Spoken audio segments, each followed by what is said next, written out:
So now we're going to deal with this idea, the concept of substantive due process.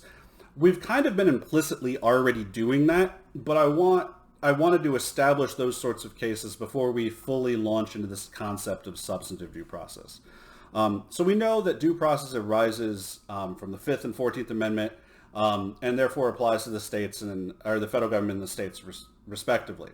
Generally, we consider this due process protection to be procedural. And what that means is that this due process protection makes sure that these procedures are accurately applied to individuals and to groups, and so that when you run afoul of the law or when a law in question, that you can make sure that there was procedural due process that took place before the conviction of an individual. Substantive due process, which is what we're going to talk about, is very, very different and focuses on something significantly more than procedure. So from Black's Law Dictionary, this is what they define substantive due process as. So substantive due process is broadly defined as the constitutional guarantee that no person shall be arbitrarily deprived of his life, liberty, or property. The essence of a substantive due process is protection from arbitrary and unreasonable action. So this is the method by which things like fundamental right to marriage get read into the Constitution.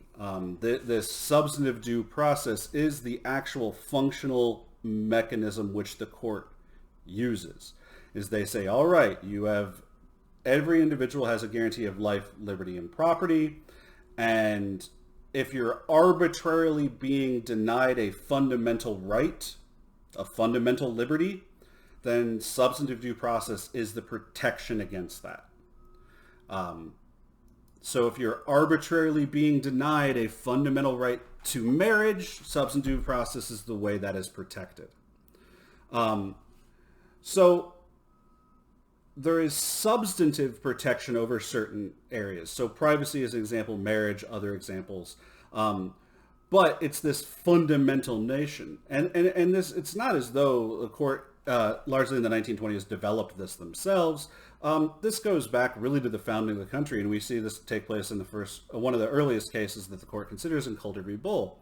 In Calder v. Bull, the court articulates there are certain vital principles in our free Republican form of government which will determine and overrule an apparent and flagrant abuse of legislative power. So the court, in essence, says that, look, we're going to use these substantive rights to protect individuals from abuse of legislative power. And they say this as early as 1798. So, in essence, if a fundamental right exists, the Due Process Clause of the Fifth Amendment protects it. Which is fine if everyone agrees what that fundamental right is. But as one can imagine, seeing the divided nature of our court over time, that there might be reasonable disagreement over whether something is or is not a fundamental right. One that has fallen out of fashion, in fact, really the first area in which substantive due process really got in vogue is something known as liberty of contract. Largely, the jurisprudence of substantive due process was developed in this area of liberty of contract. Now, liberty of contract simply translates directly into really sort of hands-off, unregulated capitalism. So any sort of state restriction or federal restriction that interfered between an individual contracting his labor from his employment was determined to be unconstitutional. That there existed a fundamental right that every individual could contract their labor without interference, which means that minimum wage laws, maximum hours worked laws, child labor laws, mandatory insurance laws, all of these sorts of things which interceded this fundamental liberty of contract right, violated the Constitution and were thus unconstitutional. So you can see where this is going, that there exists this liberty of contract, which prevents the federal government from regulating any form of labor-based protection.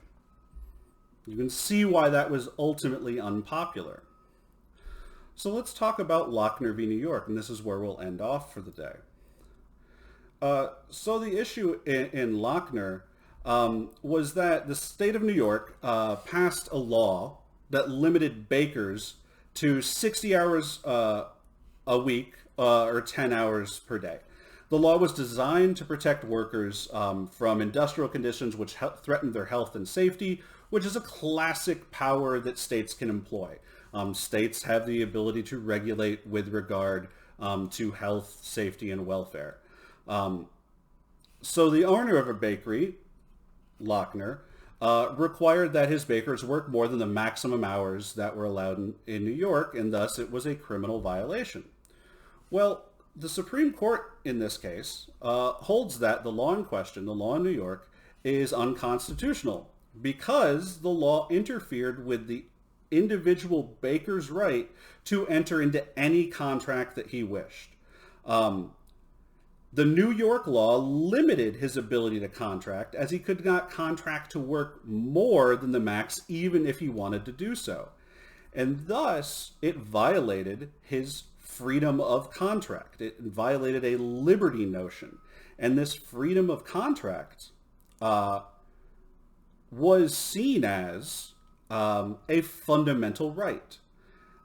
That there exists, in essence, an individualized protection akin to a freedom of speech, akin to right to trial by jury, that there exists this individualized protection that each individual, each human, each person was able to contract their labor in any way they wish to do. Now, this was a 5-4 decision. It was very much criticized at the time. It's still obviously criticized now. Perhaps the most notable dissent that you all should focus on is Justice Holmes's dissent. And Justice Holmes articulates, pretty much he confines this idea of substantive due process into a nice, easy, digestible tidbit. He says this case is decided entirely upon an economic theory, laissez-faire capitalism, which a large part of the country does not entertain or agree with.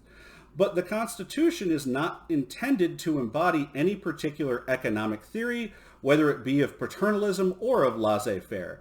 It is made for the people of fundamentally different views. So in essence, he strikes the majority at a chord and says that, look, you're using your own ideological theory as the justification for overturning a law, and you're reading that into the Constitution as a fundamental right.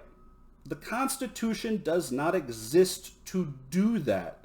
The Constitution exists to protect all people of fundamental different views the same. And by reading in this economic theory into the Constitution, which very clearly is not there, you are subjecting the entire nation to your ideological viewpoint, your economic viewpoint, and justifying it through the Constitution as a fundamental right, which means that no legislature can overturn it.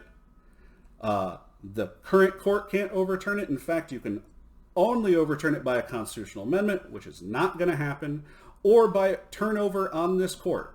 And so you've taken this personal economic theory and elevated it to constitutional law. And the Constitution shouldn't exist to do that. So this, where we're going to end off for the day, is really known as the area that gives rise to the notion of substantive due process. We'll see in the next class how substantive due process crashes and burns, and then we'll see how it's resurrected again, and resurrected in a different light.